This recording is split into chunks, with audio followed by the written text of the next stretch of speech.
Ciao a tutti amici, bentornati sul mio canale. Oggi andremo a vedere un'ottica nel particolare che è il Tamron 1770, che è un'ottima ottica con un'ottima escursione, che va dai 17 mm fino ai 70, ovvero abbiamo un'escursione di 4x, oltre 4x, ed è un'ottica per sistemi APS-C, sia Fujifilm che Sony. Oggi in particolare la analizzeremo per Fujifilm e vedremo pregi e difetti sulla sua qualità di costruzione, qualità di immagine. Vediamo proprio un po' tutto quello che c'è da sapere e magari un po' di più a lato video. Per ora, sigla.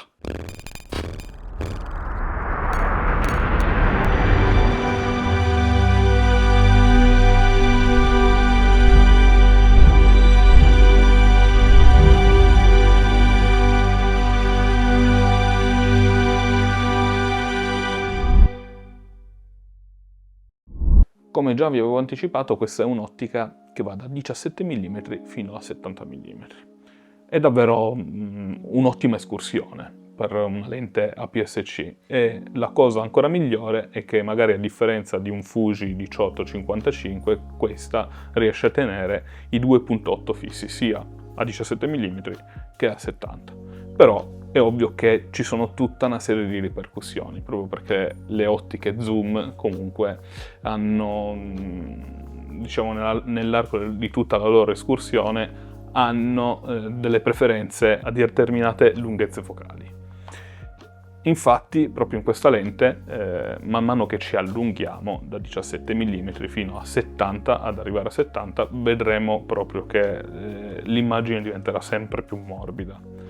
Proprio perché c'è questo diaframma, in questa lente qua, c'è questo diaframma che man mano che si va ad allungare la nostra lunghezza focale, lui si aprirà per compensare il buio del nostro zoom, perché come tutte le ottiche, man mano che si zooma, si tende a prendere meno luce, proprio per il rapporto che c'è dalla grandezza del diaframma alla nostra lunghezza focale. E siccome noi abbiamo questa perdita di luce man mano che noi ci allunghiamo, il diaframma compensa aprendosi. E proprio qui diciamo che c'è sia un pro che un contro. Il pro è che riusciamo sempre ad avere i 2.8 fissi. Arriveremo a un certo punto che ci renderemo conto, cioè percepiremo questo scatto del diaframma che si va ad aprire, anche perché non è un diaframma morbido, ma si apre a scatti come le lenti fotografiche.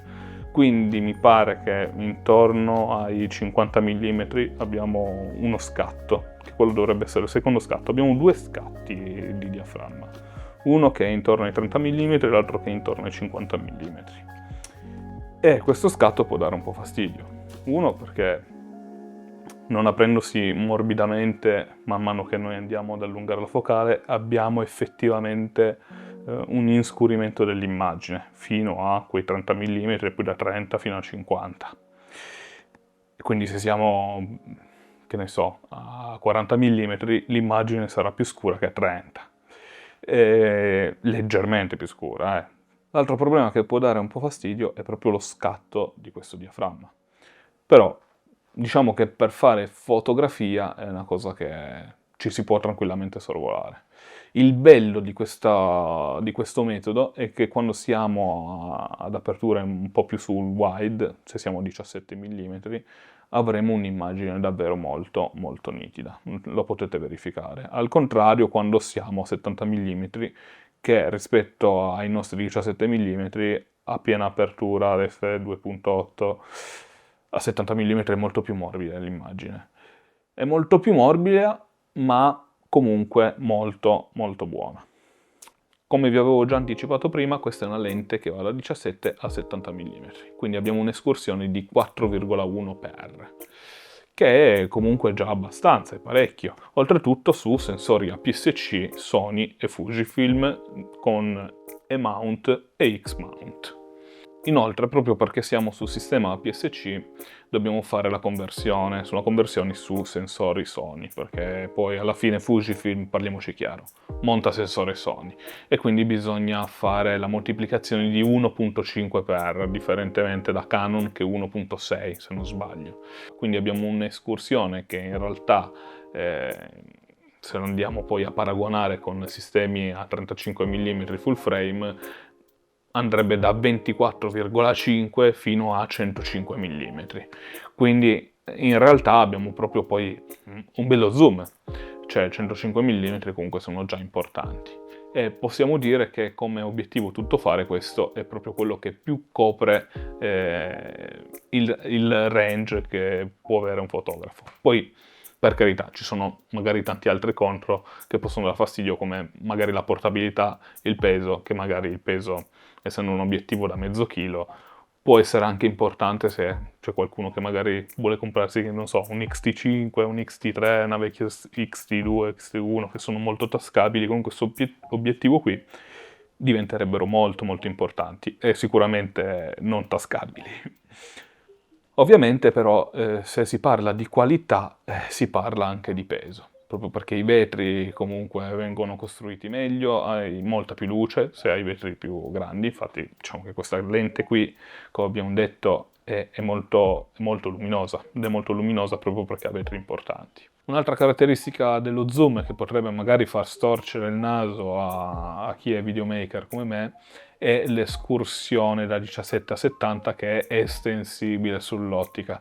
Quindi man mano che noi andremo a zoomare vedremo estendere l'obiettivo e quindi potrebbe sbilanciarci notevolmente il gimbal se stiamo facendo delle riprese su di esso. Il mio consiglio comunque, come ho già provato, se avete già intenzione di estendere questo obiettivo man mano che state facendo le riprese sul gimbal, è quello di stabilizzarlo, mi pare intorno ai 50 mm, che l'estensione dovrebbe essere più o meno a metà.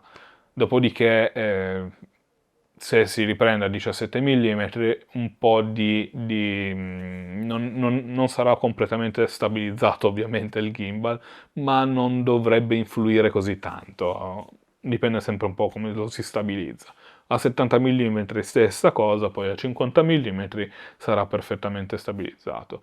Dico 50 mm perché, se non erro, fino a 50 mm non abbiamo tutta questa estensione, cioè fino a 30, mi pare da 17 a 30, 40 vediamo che si estende poco, poi mi pare che da 40 a 50 mm fino a 70 avremo proprio, cioè si estende notevolmente, abbiamo proprio una gran bella differenza di allungamento sull'obiettivo.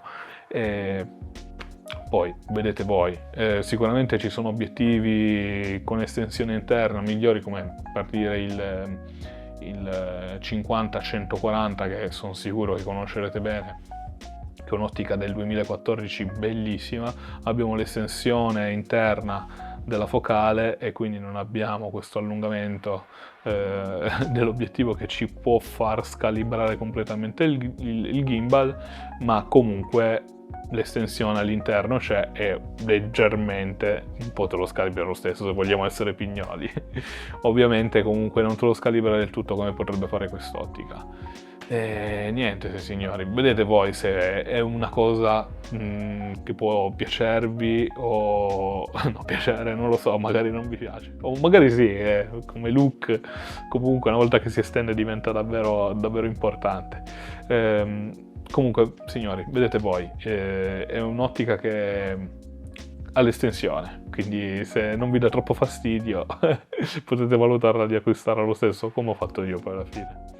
L'apertura invece è di f2.8, come ho proprio già detto prima, come la maggior parte degli obiettivi fotografici, l'apertura viene calcolata in f, quindi viene fatto un calcolo matematico tra l'apertura del diaframma e la lunghezza focale. In questo caso noi abbiamo f2.8 fissi su tutta la lunghezza focale e quindi sappiamo che avremo sempre questa luminosità molto molto aperta, comunque piacevole, perché 2.8 non è per niente male. Poi ci sono anche ottiche che riescono a scendere fino a 1, 1.4, però normalmente parliamo di ottiche fisse. Qua stiamo parlando comunque di un'ottica zoom molto bella, comunque diciamo che il suo prezzo di lancio era anche abbastanza costoso e a livelli di qualità non è niente male.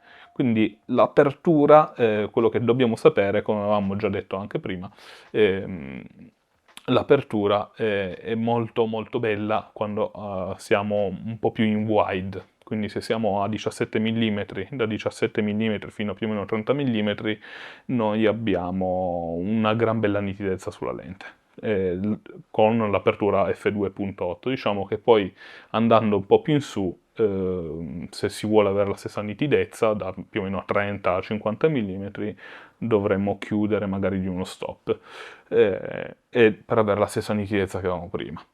Mentre da 50 fino a 70 mm converrebbe di chiudere di un paio di stop.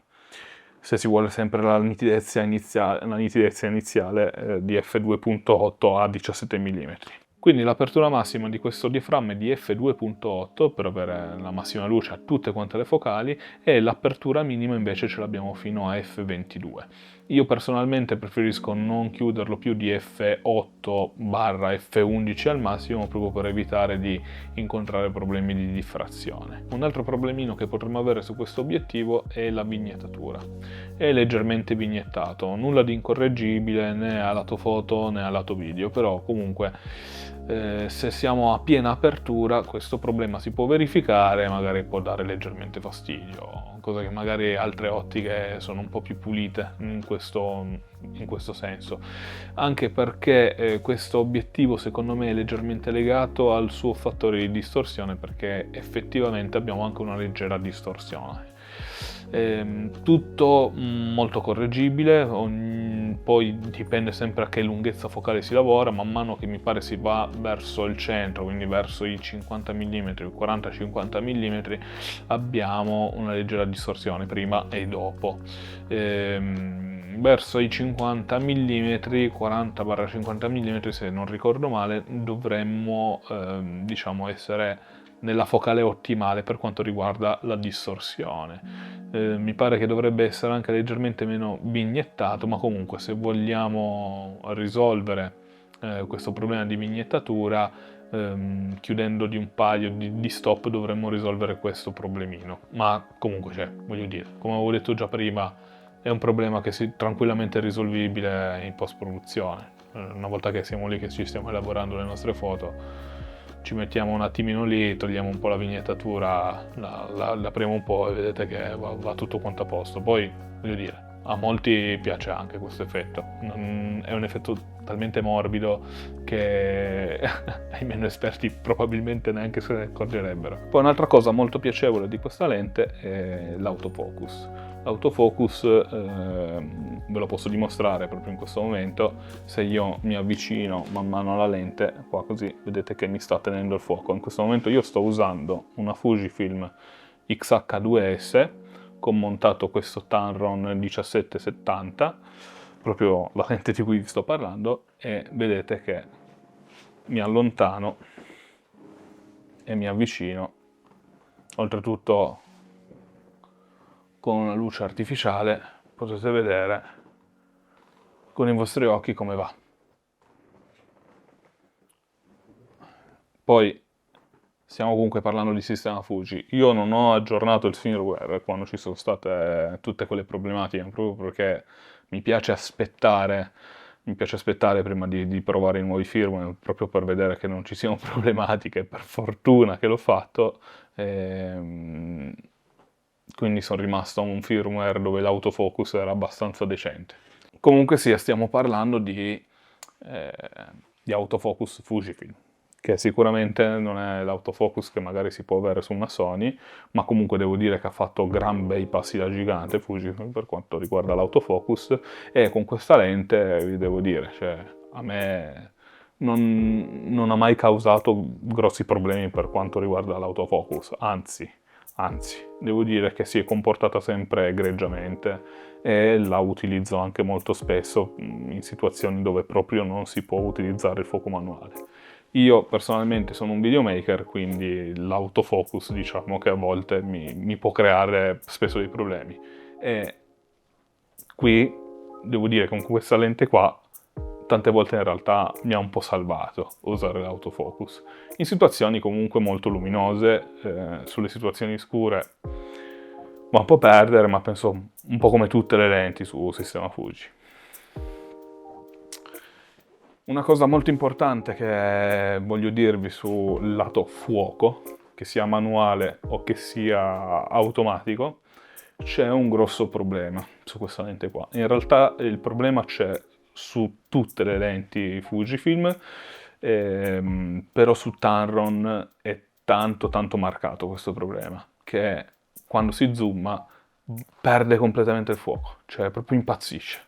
Come potete vedere, muovendo la ghiera dello zoom mentre sto facendo una registrazione, comunque mentre stai facendo anche uno scatto, se sto facendo uno scatto, mi va a perdere completamente il fuoco mentre sto zoomando o mentre sto muovendo la ghiera dello zoom, e quindi potrebbe essere veramente poco reattivo sia nello scattare la foto e molto sgradevole mentre stai registrando dei video.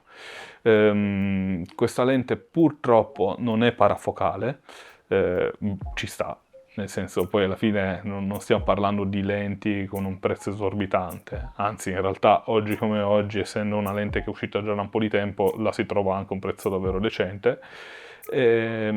Dispiace un po' il fatto che non sia parafocale, perché sicuramente si sarebbe apprezzato di più questa cosa, e la cosa sgradevole che avete visto è proprio il fatto che mentre si muove la lente dello zoom, la lente del fuoco non riesce a stargli dietro perfettamente, e quindi fa un po' impazzire questo fuoco che c'è sul soggetto.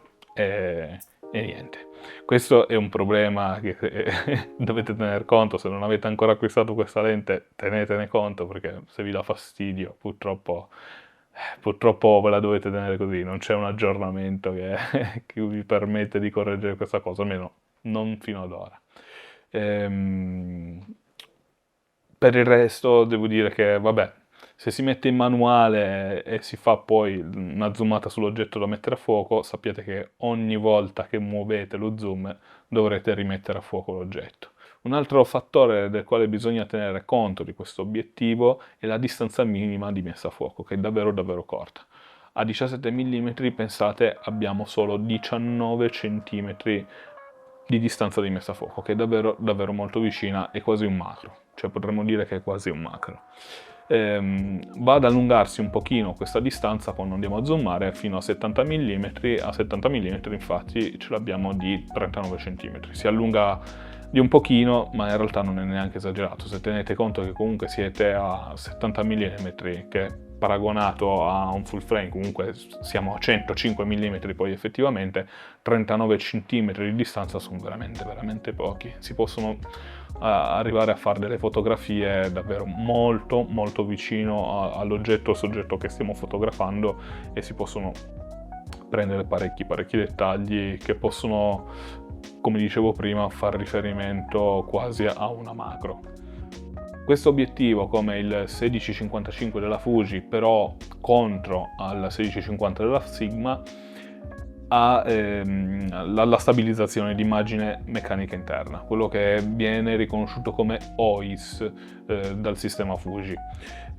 Quest'ottica stabilizzata, diciamo, è davvero molto ben stabilizzata, e io la uso praticamente insieme alla stabilizzazione del sensore XH2S, e devo dire che è veramente molto ferma. Cioè, io posso tranquillamente utilizzare questa macchina a mano libera, che la stabilizzazione è davvero davvero molto molto ferma. Il problema, diciamo, nelle riprese video, quando si hanno le due stabilizzazioni attive sulla camera, è che si potrebbero ottenere degli effetti gelatinosi. Io personalmente non so, cioè non ho mai scoperto come disabilitare l'OIS su questa ottica, quindi diciamo che per contro potrei dire che non si può disabilitare l'OIS, come abbiamo magari su altre ottiche Fuji con il tastino sul laterale sull'ottica. Quest'ottica non ce l'ha, come non ha neanche la ghiera per i diaframmi, come hanno le ottiche, magari quelle un po' più carine della Fuji, che abbiamo questa bellissima ghiera per i diaframmi gestibile sull'obiettivo e non per forza dalla camera. Secondo me, diciamo che ti dava la possibilità, la ghiera dei diaframmi, per per liberarti una ghiera sulla fotocamera, magari per utilizzare gli ISO e non il diaframma, quindi avevamo come un pulsante in più, diciamo, no? E per quanto riguarda l'OIS è un grande, grande peccato, perché la stabilizzazione d'immagine, se io volessi utilizzare solo il sensore come stabilizzazione dell'immagine, sarebbe stato molto molto meglio tenere l'OIS fermo, proprio per evitare queste situazioni un po' gelatinose. Purtroppo non c'è, ce lo dobbiamo tenere così. Ragazzi, poi se voi sapete come disabilitare solo l'OIS per quanto riguarda le riprese video, vi prego scrivetemelo qua sotto nei commenti, perché in un certo senso questa cosa un po' mi fa impazzire. Però vabbè, viviamo lo stesso, per carità. E niente, quest'ottica comunque devo dire che non delude sulla stabilizzazione delle immagini, tutto sommato poi alla fine. Questi sono i pro e i contro e dobbiamo accettarla per quello che è. Un altro problemino che ho notato su quest'ottica per quanto riguarda la stabilizzazione dell'immagine è che quando scattiamo magari tipo a un quinto di secondo, a un secondo, cioè comunque tempi di scatto già un po' più lunghi, abbiamo una piccola distorsione al momento in cui facciamo lo scatto, quindi ci va a creare dei mossi inaspettati, perché è come se qualcosa dentro di incompatibile andasse a spostare la nostra stabilizzazione, fare quello scatto che poi ci crea il mosso nella fotografia. Purtroppo questo è un problema al quale io non, probabilmente un aggiornamento firmware, lo spero veramente, è un problema che ho avuto sull'XH2S, proprio quando avevo la stabilizzazione attiva. Poi ragazzi, non lo so, guardate, se voi avete il Tamron 1770 e avete provato a fare tempi di scatto molto lunghi e non avete avuto questo problema, vi prego ditemelo nei commenti, e così magari ci mettiamo anche d'accordo per cercare di capire quale può essere il problema su quest'ottica. Se invece anche voi ci avete avuto questo problemino con quest'ottica, come vi ho detto prima, scrivetemelo qua sotto nei commenti, perché penso che possa essere molto molto utile anche alle altre persone. Per quanto riguarda invece la qualità di immagine, ha una qualità molto molto alta, cioè per il prezzo che ha è davvero molto molto nitido come obiettivo, quindi si riescono a catturare l'immagine che, confrontato al 1855, questo obiettivo è notevolmente migliore per quanto riguarda la nitidezza, per quanto riguarda l'escursione, per tanti motivi. Poi, per carità, il 1855, se dovessimo confrontarlo, potrebbe avere comunque dei pro, come per lo zoom che, come vi parlavo prima, non va a fare quegli scherzetti col fuoco, va a perdere un po' il fuoco, perché anche il 1855 non è un'ottica parafocale, però diciamo che il fuoco lo perde veramente poco. E un'altra cosa che il 1855 ha di pro rispetto al Tamron è il focus briefing. Il focus briefing è presente sul Tamron, in realtà è presente in tutte le ottiche, però sul Tamron è veramente molto più percepibile.